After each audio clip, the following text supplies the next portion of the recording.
हाँ ऐसे बहुत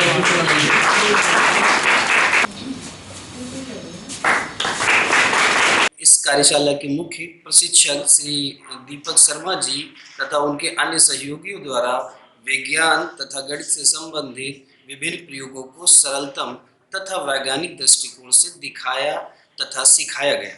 इस प्रशिक्षण के आधार पर हम ये आशा करते हैं कि कार्यशाला में दिए गए प्रशिक्षण का हम शिक्षकगण अपने परिवार, विद्यालय तथा समाज के अन्य सदस्यों व छात्र छात्राओं को ये ज्ञान तथा अनुभव प्रयोगों द्वारा सिखाए गए और इस अमूल्य ज्ञान को समाज में प्रचार प्रसार करके हम अपने नैतिक कार्य करेंगे, जिससे कि आने वाली पीढ़ी को वैज्ञानिक दृष्टिकोण उत्पन्न हो सके और उनका सर्वांगीण विकास हो सके। आज 10 जनवरी 2022 को इस कार्यशाला का समापन हो रहा है। इसके लिए हम और हमारे सभी साथी श्री दीपक शर्मा जी, उनकी team, Satyam college of education तथा भारत सरकार के बहुत कृतज्ञ रहेंगे। इस कार्यशाला के अंत में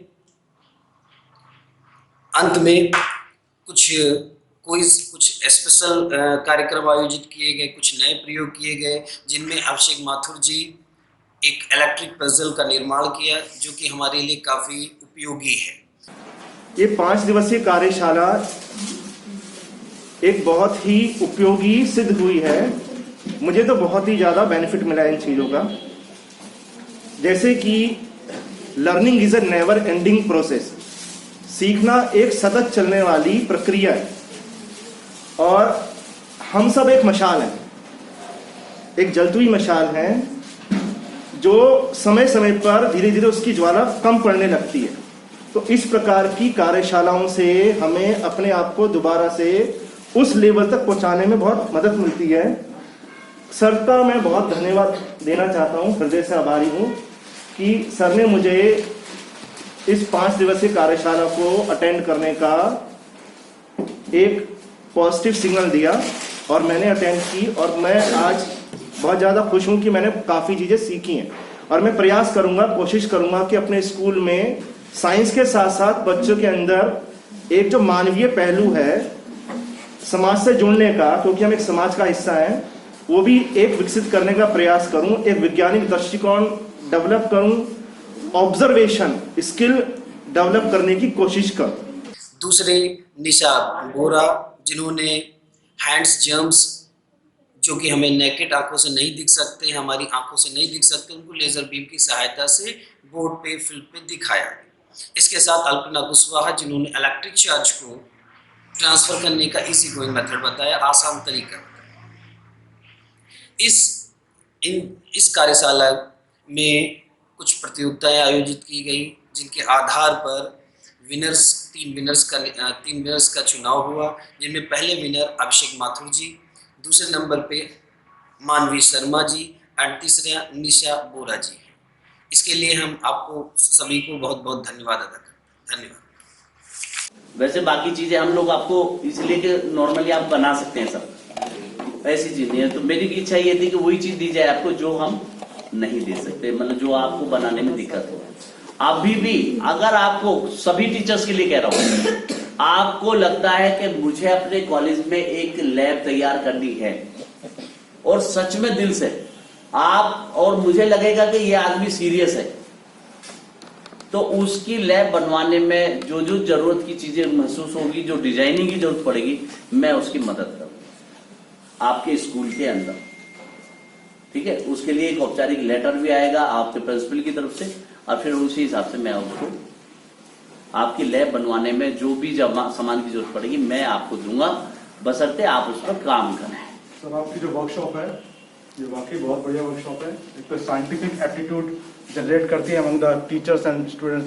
we have learn so many things जो हम लोग अपने करिकुलम में, अपने जो सिलेबस में जो पढ़ के आए हैं स्कूल लेवल पर, बट वो प्रैक्टिकली हम आगे बच्चों को कैसे समझाएं, बिकॉज टीचर का it's our responsibility, whatever knowledge we have here, अगर आप उसको डिलीवर ही नहीं कर पाओगे तो आपका ज्ञान किसी भी काम का नहीं है। तो एज अ टीचर आपको यहाँ पे खड़ा इसलिए किया गया है कि बच्चों को आप समझाएं, मुझे नॉलेज है, मुझे पता ही नहीं है उस कॉन्सेप्ट को बच्चों को समझाऊं कैसे, तो बच्चा तो बोलेगा कि टीचर ही बेकार है, कुछ आता तो इनको है नहीं। और सर की जो वर्कशॉप रही है, अपार्ट फ्रॉम द एक्सपेरिमेंट्स, ये तो हमने सीखा ही कि by using low cost equipments और जो भी मटेरियल सामान जो हमारे घर में अवेलेबल है, उससे हमें चीज़ें हम लोग करके दिखा सकते हैं बच्चों को एक्सपेरिमेंट। उसके अलावा जो बहुत एक अच्छी बात मैंने जो ऑब्जर्वर गेन करी है कि the very important thing to start our class, to make that class, जो उसका एनवायरनमेंट आपको बताना है। एक्सपेरिमेंट करने से पहले अगर मैं उस बच्चे को क्यूरियोसिटी ही नहीं करवाऊंगी या आसान सरल शब्दों में ही नहीं बताना शुरू करूंगी, तो उसका वहाँ पे इंटरेस्ट नहीं बनेगा। तो सर ने जैसा कल हर एक दिन सर ने यही चीज़ बोली कि सबसे इम्पॉर्टेंट जो होता है वो क्लास का एनवायरनमेंट है। अगर आपने वो एनवायरनमेंट क्रिएट कर दिया, यही रीज़न है कि बारिश में भी द क्लास वॉज फुल। इतनी तेज बारिश हुई थी, लेकिन क्योंकि हमारे टीचर जो थे उन्होंने इस तरीके से हम लोगों को फर्स्ट डे ही होल्ड उन्होंने ऐसे बांध दिया था कि हम लोगों को मन ही नहीं करा कि हम लोग छुट्टी करके। मैं इतना चाहूँगा कि ये जिले में ज़्यादा नहीं तो ब्लॉक वाइज होना चाहिए ये वर्कशॉप। मुझे ऐसा लगता है कि उससे हम ज़्यादा लाभ ले पाएंगे और हमारे जो शिक्षक साथी हैं वो भी ज़्यादा से ज़्यादा इसमें इन्वॉल्व हो पाएंगे सर। अभी हम इस जिले के कॉर्नर पर बैठे हैं सर, बहुत बहुत दूर से भी आ रहे हैं, जेवर से भी आ रहे हैं हमारे साथी, और इधर दादरी की तरफ से भी आ रहे हैं। तो ये वर्कशॉप ज़्यादा ना हो सके तो ब्लॉक वाइज जरूर होनी चाहिए सर, जिससे कि ज़्यादा से ज़्यादा हमारे शिक्षक साथियों को इसका लाभ मिल सके। और आपके द्वारा दिया गया जो ज्ञान है सर, मैं तो ऐसा मानता हूँ कि आप जो ये प्रैक्टिकल कराए हैं आपने, ये मनोरंजन पूर्ण तरीके से खेल में बड़े अच्छे से समझ में भी आए हैं। और हम भी कोशिश करेंगे अपने कॉलेज में जाकर के कि आपके जो प्रैक्टिकल्स हैं उन्हें बच्चों तक भी डिलीवर कर सकें। एंड मैं अपना फर्स्ट डे से फीडबैक देना चाहूँगी, क्योंकि मैंने जो फर्स्ट टाइम फॉर्म फिल करने के लिए आया था मैंने फिल नहीं किया था, बट मैंने सर का वर्कशॉप अटेंड किया क्योंकि उस दिन हमारी क्लास नहीं हो रही थी। तो बाय लक मैं यहाँ पे आ गई एंड करनी तो थी, साइंस के स्टूडेंट्स के लिए डेफिनेटली इंपॉर्टेंट होती है, बट बिकॉज वर्कशॉप जो होती है ना वो बहुत बोरिंग होती है सीरियसली, मतलब कोई हो जाती है। तो देन उसके बाद फर्स्ट डे हमारा फिजिक्स से स्टार्ट हुआ, तो उसके बाद देखा कि कुछ नया सीखने को मिल रहा है। तो जहाँ पे नया सीखने को मिलता है ना वहाँ पे कोई भी आता ही है। तो एक्सपीरियंस बहुत अच्छा रहा, ये लो कॉस्ट में था। तो आज मैंने अपना एक एक्सपेरिमेंट भी किया था, वो भी बहुत लो कॉस्ट में था। तो मैं बहुत इंस्पायर्ड हुई थी। इस 5 दिन में मैंने इतना सीख लिया है, मेरे को ऐसा लग रहा है मैं और बेटर कर सकती हूँ। And thank you so much sir, and I wish ये वर्कशॉप और लंबी होती तो हम और ज़्यादा सीख पाते। मैं एक बस छोटी सी बात कहना चाहूँगी, जैसा सर ने बोला कि इसका एक मैनुअल होना चाहिए, एक शेड्यूल होना चाहिए कि हमें वो पहले से मिल जाए। सर एक हम्बल रिक्वेस्ट मत देना, वो पहले से पता चल जाता है ना, जबकि ये लैब वाले ही देते हैं हमें, वो हमें पता है कि ये होने वाला है। मैं पहले दिन ये सोच कर आई थी यहाँ पर कि वही वर्कशॉप होने वाली है, वही एक्सपेरिमेंट होने वाले हैं और वही सब कुछ होने वाला है जो मैंने अपनी बीटेक में कर लिया, मैंने अपने 12th में कर लिया, मैंने अपनी 9th में कर लिया। बट यहाँ एवरी डे मैं यहाँ आती थी और कुछ ना कुछ नया मिल जाता था। मुझे नहीं पता था वो रॉकेट लॉन्च हो जाएगा।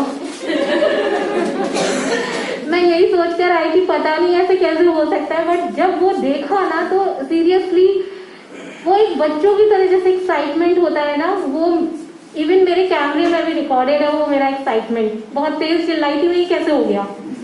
तो वो चीज होती है सर, वो सरप्राइज ना, वो सरप्राइज ही रहने दीजिए। बहुत अच्छा लगता है सर जब हम यहाँ पर आते हैं ना और वो एकदम से हमारे सामने आ जाता है, अरे ये तो देखा था।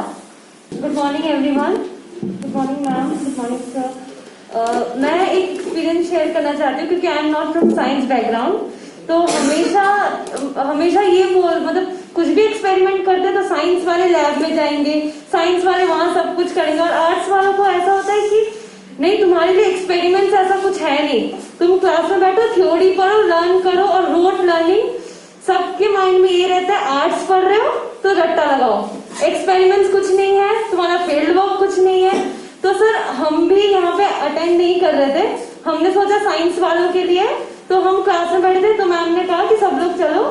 तो सर जब आपने ये वर्ड कहा ना कि साइंस जो है वो सिर्फ साइंस स्ट्रीम वालों के लिए नहीं है, सब लोग साइंस यूज करते हैं डेली लाइफ में। तो सर इट्स वेरी मोटिवेटिंग। और मैंने जो प्रेजेंट किया, क्योंकि हमें साइंस थ्योरी में सर मुझे पर्सनली मुझे पढ़ना अच्छा नहीं लगता, वो थ्योरी में मुझे बिल्कुल पसंद नहीं है, लेकिन प्रैक्टिकल करना सबको पसंद होता है कि वो एक क्यूरियोसिटी होती है स्कूल में कि वो लैब में जाके करते क्या है, मतलब वो जो भी एक्सपेरिमेंट करते हो एक चांस सबको मिलना चाहिए।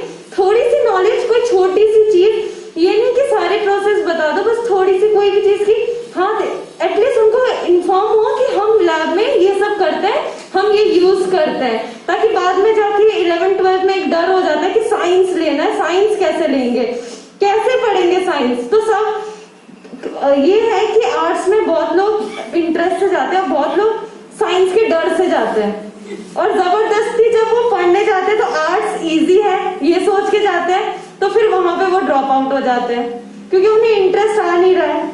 क्या पता कहीं ना कहीं उन स्टूडेंट को अगर मौका मिलता, क्या पता वो साइंस में बेटर कर लेते, क्या पता वो आर्ट्स में बेटर करते। तो ये सर आपने जो कहा कि आर्ट्स वाले भी साइंस अटेंड कर सकते हैं वर्कशॉप, तो सर इसने बहुत मोटिवेट किया। और अगर हम बाद में जाके सोशल साइंस भी पढ़ाते हैं तो भी सर हम उसमें साइंस के एलिमेंट्स यूज कर सकते हैं।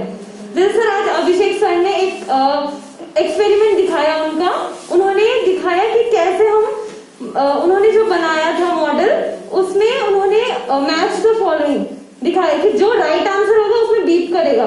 तो ये सर हिस्ट्री ऐसी सब्जेक्ट है, सब बोर हो जाता है कि रट्टा मारना या डेट्स याद करने, डेट्स कैसे याद होंगी। तो सर हम वो चीज यूज करके उनको खेल खेल में सिखा सकते हैं, देखो ये डेट है, बीप कर रहा है, वो इसी में खुश हो जाएंगे कि वो बीप कर रहा है, तो वो बार बार वो चीज करेंगे, तो ऐसे वो करके सीखेंगे। तो साइंस मेरे हिसाब से इज ऑल अबाउट करके सीखना, जो कि सर ने हमें बहुत अच्छे से सिखाया। Thank you sir. इस प्रकार की वीडियो या साइंटिफिक एक्टिविटीज से अपडेट रहने के लिए इस चैनल पर सब्सक्राइब कीजिए।